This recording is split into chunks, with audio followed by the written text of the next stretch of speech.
ಬೆಂಗಳೂರಿನಲ್ಲಿ ಹೊರವಲಯದಲ್ಲಿ ಪರ್ಟಿಕ್ಯುಲರ್ಲಿ ಚಿರತೆಯ ಆತಂಕ ಇನ್ನೂ ಕೂಡ ತಪ್ಪಿಲ್ಲ.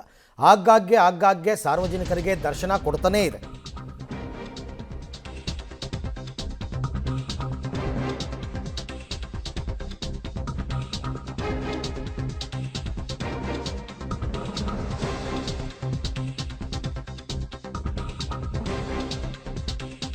ಯಶವಂತಪುರದಲ್ಲಿ ಇನ್ನೂ ತಪ್ಪಿಲ್ಲ ಚಿರತೆ ಆತಂಕ. ಕಳೆದ 2 ದಿನ ಭಾರತ್ ನಗರದಲ್ಲಿ ಚಿರತೆ ಪ್ರತ್ಯಕ್ಷ ಪ್ರಕರಣ. ನಿನ್ನೆ ರಾತ್ರಿ ಕೂಡ ಅರಣ್ಯ ಇಲಾಖೆ ಸಿಬ್ಬಂದಿಯವರು ಗಸ್ತು ತಿರುಗಿದ್ದಾರೆ.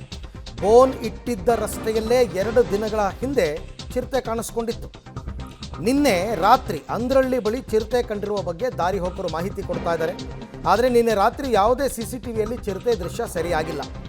ಇವತ್ತು ಕೂಡ ರಾತ್ರಿ ಅರಣ್ಯ ಇಲಾಖೆ ವಿಶೇಷ ಗಸ್ತು ತಿರುಗ್ತಾರೆ. ಆದರೆ ಸಾರ್ವಜನಿಕರು ಎಚ್ಚರಿಕೆಯಿಂದ ಇರಿ ಅಂತ ಅರಣ್ಯ ಇಲಾಖೆ ಮನವಿ ಮಾಡಿಕೊಂಡಿದೆ. ಬಂದರು ಸರ್, ನಮ್ಮ ಹೈಯರ್ ಅಥಾರಿಟಿಗೆ ನೀವು ಇನ್ಫಾರ್ಮ್ ಮಾಡಬೇಕು, ಅವರೇನು ಹೇಳಿದೆ ಅಂದರೆ ಆರ್ಡ್ರ್ ಮಾಡಿದೆ ನಾವೇನು ಮಾಡೋಕ್ಕಾಗಲ್ಲ ಅಂತ ಹೇಳಿದ್ರು. ಇವನ್ ಅವರು ಇವರು ರೇಂಜರ್ಗೆ ಫೋನ್ ಮಾಡಿದ್ರೆ ಬಂತಾ ಏನು ಮಾಡೋಕ್ಕಾಗುತ್ತೆ ಬಂದರೆ ಅಂತ ಆನ್ಸರ್. ಪಾಪ ಅವ್ರು ನಿಜವಾಗ್ಲೂ ಬೇಜಾರು ಮಾಡಿಕೊಂಡ್ರು. ಅಲ್ಲ ಸರ್, ನಾವು ಇಷ್ಟು ಇನ್ಫಾರ್ಮ್ ಮಾಡ್ತಾ ಇದ್ದೀವಿ, ಮಾಡಿದ್ರೆ ಸರಿ ಬರ್ತೀವಿ ನೋಡೋಣ, ಏನಾದರೂ ಒಂದು ಹೇಳಬೇಕಲ್ವಾ, ಏನೂ ಹೇಳಲಿಲ್ಲ ಅವರು. ಬಂದರೆ ಏನು ಮಾಡೋಕ್ಕಾಗುತ್ತೆ? ಸೊ ಏನು ಹಾಗಂದ್ರೆ ಏನು ಸರ್ ಇದು? ಸರ್ ನೈಟೆಲ್ಲ ನಾವೆಲ್ಲ ಎದ್ದಿರ್ತೀವಿ. ಆ್ಯಕ್ಚುಲಿ ನೋಡಿ, ಈ ಮನೆಯವರು ಹುಡುಗ ಬಂದು ನಾಯಿ ಗಲಾಟೆ ಮಾಡ್ತಿದೆ ಅಂತ ಬಂದಿದ್ದಾರೆ. ಜಸ್ಟ್ 5 ಮಿನಿಟ್ಸ್ ಅಲ್ಲಿ ಅಷ್ಟೇನೆ ಬಂದು ಇಲ್ಲಿಗೆ ಓಡಿಸ್ಬಿಟ್ಟು ಹೋಗಿದ್ದಾನೆ. ಅದು ಒಳಗಡೆ ಹೋಗಿದೆ, ಇವ್ರು ಬಂದು ಹೋಗಿದ್ದಾನೆ. ಏನೋ ಅಟ್ಯಾಕ್ ಮಾಡಿದ್ರೆ ಮತ್ತೆ ಅಟ್ಯಾಕ್ ಮಾಡಿದ್ರೆ ಏನು ಮಾಡಬೇಕಿತ್ತು? ಇಲ್ಲೇ ಹೋಗಿರೋದು. ಪೊಲೀಸ್ ಬಂದ ದಾರಿನಲ್ಲೇ ಅದು ಹೋಗಿದೆ, ನೀವೇನೇ ಹೆದರ್ಕೋಬೇಡಿ, ಅದು ಹೋಗಿದೆ ಅಂತ ಮೊದಲೇ ಬಂದಾಗ ಹೇಳಿದ್ರು. ಈಗ ಕಾಣಿಸ್ಕೊಂಡಿದೆ. ಸೊ ಅದನ್ನು ಸ್ವಲ್ಪ ಸೂಕ್ತವಾಗಿ ಇಲ್ಲೆಲ್ಲ ಪರಿಶೀಲನೆ ಮಾಡಿ ಸರ್. ಮತ್ತು ಇನ್ನೊಂದು, ಮಕ್ಕಳು ಬೆಳಿಗ್ಗೆನೇ ಕಾಲೇಜಿಗೆ ಹೋಗೋರು ಇರ್ತಾರೆ. 5:30ಗೆ. ಈಗ ನನ್ನ ಮಗಳು 5:30ಗೆ ಬಿಡಬೇಕಿಲ್ಲ ಮನೇನ. ಆ ಟೈಮಲ್ಲಿ ಹೋಗೋದಕ್ಕೆ ಭಯ ಆಗ್ತಿದೆ ಸರ್. ಸ್ವಲ್ಪ ಮಕ್ಕಳುಗಳು ಅಷ್ಟೇ, ಸಂಜೆ ಬರುವಾಗನೂ ಅಷ್ಟೇ, ಇವಾಗ ಅವರೇ ಹೆದರ್ಕೊಳ್ತಾ ಇದ್ದಾರೆ. ನಾವೆಲ್ಲಿದ್ದವರೆಲ್ಲ ಬರಬೇಕು, ಅವ್ರನ್ನ ಕರ್ಕೊಂಡು ಹೋಗಬೇಕು, ಕರ್ಕೊಂಡು ಬರಬೇಕು. ಸೊ ಸ್ವಲ್ಪ ತುಂಬ ನಾಯಿ ಗಲಾಟೆ ತಡಿಲಾರ್ದೆ ಕೆಳಗಿಳ್ದಿದ್ದಾನೆ. ಕೆಳಗೆ CC ಕ್ಯಾಮ್ರಾದಲ್ಲಿ ಕವರ್ ಆಗಿದೆ. ಬಂದ್ಬಿಟ್ಟು ನಾಯಿ ಅಂತ ಓಡಿಸ್ಬಿಟ್ಟು ಹೋಗಿದ್ದಾನೆ. ಆಗ ಇವರು ಸಾರೇ ಹೇಳಿದ್ರಂತೆ, ಯಾರೋ ನಿಮ್ಮ ಮನೆ ಎದುರು ಮಗನೇ ಹುಡುಗನೇ ನಾಯಿ ಓಡ್ಸೋಕ್ಕೆ ಬಂದಿದ್ದ ಅಂತ ಹೇಳಿದ್ದಾನೆ. ಅದು ಚಿರತೆ ಅಂತ ಗೊತ್ತಿಲ್ಲ ಅವನಿಗೆ. ಸರಿ ಓಡಿಸ್ಬಿಟ್ಟು ಹೋಗಿದ್ದಾನೆ. ಆಮೇಲೆ ಗೊತ್ತಾಗಿದೆ CC ಕ್ಯಾಮ್ರಾದಲ್ಲಿ. ಸೊ ಆತಂಕ ಪಾಪ ಆ ಭಾಗದಲ್ಲಿ ವಾಸ ಮಾಡೋರಿಗೆ ಸಹಜವಾಗಿ ಆತಂಕ. ಅಟ್ಲೀಸ್ಟ್ ಒಂದು ಚಿರತೆ ಆದರೂ ಏನಾದರೂ ಬೋನಿಗೆ ಬಿದ್ದರೆ ಸ್ವಲ್ಪ ನೆಮ್ಮದಿ ಅವರಿಗೆ. ಬಟ್ ಆಗ್ತಾ ಇಲ್ಲ. ಸೊ ಬೆಂಗಳೂರು ನಗರದಲ್ಲಿ ಮತ್ತೆ ಚಿರತೆಯ ಭೀತಿ ಜಾಸ್ತಿ ಆಗ್ತಾ ಇದೆ.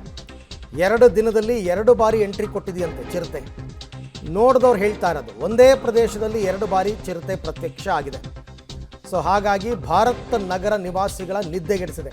ಪರ್ಟಿಕ್ಯುಲರ್ಲಿ ಈ ಭಾರತ್ ನಗರದ ಹತ್ರನೇ ಓಡಾಡ್ತಾ ಇದೆ ಅದು. ರಾತ್ರಿ ವೇಳೆ ಬೀದಿಗಳಲ್ಲಿ ನಿರ್ಭಯವಾಗಿ ಓಡಾಡ್ತಾ ಇವೆ. ಚಿರತೆಯನ್ನು ಕಂಡು ಶ್ವಾನಗಳು ಬೊಗಳ್ಕೊಂಡು ಓಡಿ ಹೋಗ್ತವೆ. ಗೊತ್ತಾಗುತ್ತೆ ಜನರಿಗೆ. ಚರಂಡಿಯೊಳಗೆ ಇಳಿದು ಚಿರತೆ ಎಸ್ಕೇಪ್ ಆಗಿದೆ ಅಂತ ಕೂಡ ಮಾಹಿತಿ ಬರ್ತಾ ಇದೆ. ಸೊ ಬೆಂಗಳೂರು ನಗರದಲ್ಲಿ ಮತ್ತೆ ಇವಾಗ ಚಿರತೆಯ ಭೀತಿ ಜಾಸ್ತಿ ಆಗ್ತಾ ಇದೆ. ಏನೇ ಪ್ರಯತ್ನ ಪಟ್ಟರೂ ಕೂಡ ಅರಣ್ಯ ಇಲಾಖೆಯವರು ಬೋನಿಗೆ ಬೀಳ್ತಾ ಇಲ್ಲ. ಬಟ್ ಅದೇ ಏರಿಯಾದಲ್ಲೇ ಕಾಣಿಸ್ಕೋತಾ ಇದೆ, ಕಾಣಿಸ್ಕೊಂಡ ಜಾಗದಲ್ಲೇ ಕಾಣಿಸ್ಕೋತಾ ಇದೆ. ಸೊ ಅದು ಇವಾಗ ಸದ್ಯದ ಸಮಸ್ಯೆ. ಯಶವಂತಪುರ ವಿಧಾನಸಭಾ ಕ್ಷೇತ್ರದ ಭಾರತ್ ನಗರ 2ನೇ ಹಂತ ಏನಿದೆ, ಇಲ್ಲಿ ಚಿರತೆ ಕಾಣಿಸ್ಕೊಂಡಿರುವಂಥದ್ದು. ಚಿರತೆ ಕಾಣಿಸ್ಕೊಂಡು ಗ್ರೇಟ್ ಎಸ್ಕೇಪ್ ಆಗಿರುವಂಥ ಜಾಗ ಏನಿದೆ, ಆ ಜಾಗ ಇದು. ಏಕಾಏಕಿ ಶ್ವಾನದ ಮೇಲೆ ಅಟ್ಯಾಕ್ ಮಾಡುತ್ತೆ. ಆದರೆ ಶ್ವಾನ ಗ್ರೇಟ್ ಎಸ್ಕೇಪ್ ಆಗುತ್ತೆ. ಅದಾದ ನಂತರ ಇಲ್ಲಿ ಈ ಜಾಗ ಏನು ಕಾಣ್ತಾ ಇದೆ, ಈ ಚರಂಡಿ ಇಲ್ಲಿ ಓಪನ್ ಇರೋದ್ರಿಂದ ಈಸಿಯಾಗಿ ಅದು ಒಳಗಡೆ ಹೋಗಿ ತಪ್ಪಿಸ್ಕೊಳ್ಳೋದಕ್ಕೆ ಸಾಧ್ಯ ಆಗಿದೆ. ಇಲ್ಲಿ ಯಾವ ಕಡೆ ಹೋಯಿತು ಅನ್ನುವಂಥದ್ದು ಗೊತ್ತಿಲ್ಲ. ಇಲ್ಲಿ ಇಳಿದಿದ್ದು ಮಾತ್ರ ಕ್ಯಾಮ್ರಾದಲ್ಲಿ ಸರಿಯಾಗಿರುವಂಥದ್ದು. ಇಲ್ಲಿಂದ ಯಾವ ಕಡೆ ಹೋಯಿತು ಅನ್ನುವಂಥದ್ದು ಗೊತ್ತಿಲ್ಲ. ಬಹುತೇಕ ಎಲ್ಲ ಕಡೆಗಳಲ್ಲೂ ಕೂಡ ಅಂದರೆ ಕ್ಲೀನ್ ಮಾಡುವಂಥ ನಿಟ್ಟಲ್ಲಿ ಇಲ್ಲಿ ಓಪನ್ ಇಟ್ಟಿದ್ದಾರೆ. ಇಲ್ಲಿ ಯಾವುದಾದ್ರೂ ಗ್ರಿಲ್ ಹಾಕುವಂಥ ಕೆಲಸವನ್ನು, ಅಂದರೆ ಸಂಪೂರ್ಣವಾಗಿ ಮುಚ್ಚಿದರೆ ಅವು ಚಿರತೆಗಳು ಬಂದಂಥ ಸಂದರ್ಭದಲ್ಲಿ ಅವು ಎಸ್ಕೇಪ್ ಆಗದಂತೆ ಅರಣ್ಯ ಅಧಿಕಾರಿಗಳೇನಾದರೂ ಮಾನಿಟ್ರಿಂಗ್ ಮಾಡಿ ಅವುಗಳನ್ನು ಸೆರೆ ಹಿಡಿಯುವಂಥ ಕೆಲಸವನ್ನು ಮಾಡ್ಬೋದು. ಆದರೆ ಇವರೇ ಈ ರೀತಿಯಾಗಿ ಓಪನ್ ಇಟ್ಟು ಒಂದು ರೀತಿಯ ಚಿರತೆ ಏನು ಬರುತ್ತೆ, ಚಿರತೆ ಬಂದ ನಂತರ ಅದು ಕೂಡ ಗ್ರೇಟ್ ಎಸ್ಕೇಪ್ ಆಗೋದಕ್ಕೆ ಈ ರೀತಿಯಾಗಿ ಬಿಟ್ಟಿರುವಂಥದ್ದು ಸರಿಯಲ್ಲ ಅನ್ನುವಂಥದ್ದು. ಕೂಡಲೇ ಇಲ್ಲಿ ಮುಚ್ಚುವಂಥ ಕೆಲಸ. ಆದರೆ ಜೊತೆಗೆ ಈ ಕಂಬಗಳೇನಿದ್ದಾವೆ, ಈ ಪ್ರಮುಖವಾದಂಥ ಜಂಕ್ಷನ್, ಅಂದರೆ ಇಲ್ಲೇ ಸುಮಾರು ಒಂದು 2 ದಿನ ಕಾಣಿಸ್ಕೊಂಡಿರೋದ್ರಿಂದ ಇಲ್ಲೊಂದು CC ಕ್ಯಾಮ್ರಾ ಅಳವಡಿಕೆ ಮಾಡಿದ್ರೆ ಒಳ್ಳೆಯದು ಅನ್ನುವಂಥ ಅಭಿಪ್ರಾಯವನ್ನು ಇಲ್ಲಿನ ಸ್ಥಳೀಯರು ವ್ಯಕ್ತಪಡಿಸ್ತಾ ಇದ್ದಾರೆ. ನಾನು ಈ ಕಂಬ ಏನು ಕಾಣ್ತದೆ, ಈ ಕಂಬದಲ್ಲಿ CC ಕ್ಯಾಮ್ರಾ ಹಾಕಿದ್ರೆ ಸುಮಾರು ಒಂದು 2 ಜಂಕ್ಷನ್ವರೆಗೂ ಕೂಡ ಕವರ್ ಆಗುತ್ತೆ. ಅದಕ್ಕೆ CC ಕ್ಯಾಮ್ರಾಗಳನ್ನು ಹೆಚ್ಚು ಮಾಡುವಂಥ ಕೆಲಸ. ಕೇವಲ ಮನೆಗಳಲ್ಲಿ ಮಾತ್ರ ನಾವು CC ಕ್ಯಾಮ್ರಾಗಳನ್ನು ಅಳವಡಿಸ್ಕೊಂಡಿದ್ದೀವಿ. ಆ ದೃಶ್ಯಾವಳಿಗಳನ್ನು ನಾವೇ ಕೊಡ್ತಾ ಇದ್ದೀವಿ ಇಲಾಖೆಗೆ. ಈಗ ಅವರೇ CC ಕ್ಯಾಮ್ರಾಗಳನ್ನು ಅಳವಡಿಸಿ ಏನು ಚಿರತೆ ಇದೆ, ಚಿರತೆಯ ಚಲನವಲನಗಳ ಮೇಲೆ ಗಮನ ಹರಿಸುವಂಥ ಕೆಲಸವನ್ನು ಮಾಡಬೇಕು, ಅದನ್ನು ಪತ್ತೆ ಹಚ್ಚೋದಕ್ಕೆ ಸಹಕಾರಿಯಾಗುತ್ತೆ ಅಂತ.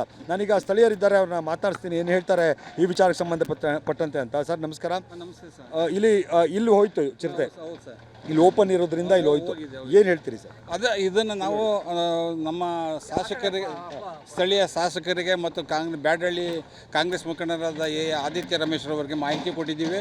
ಅವರು ಇದು ನಿಮ್ಮ ಮಾಹಿತಿಗೆ ನಾವು ಸಂಗ್ರಹಿಸ್ಕೊಂಡು ನಿಮಗೆ ಏನು ಸಹಕಾರ ಕೊಡಬೇಕು ಕೊಡ್ತೀವಿ ಅಂತ ಹೇಳ್ತಾ ಇದ್ದಾರೆ. ಇದು ಕಲ್ಲು ಸ್ಲ್ಯಾಬ್ಗಳು ಹಾಕ್ಬೇಕು ಸರ್. ನಾವು ನಮ್ಮದೊಂದು ಯೂನಿಯನ್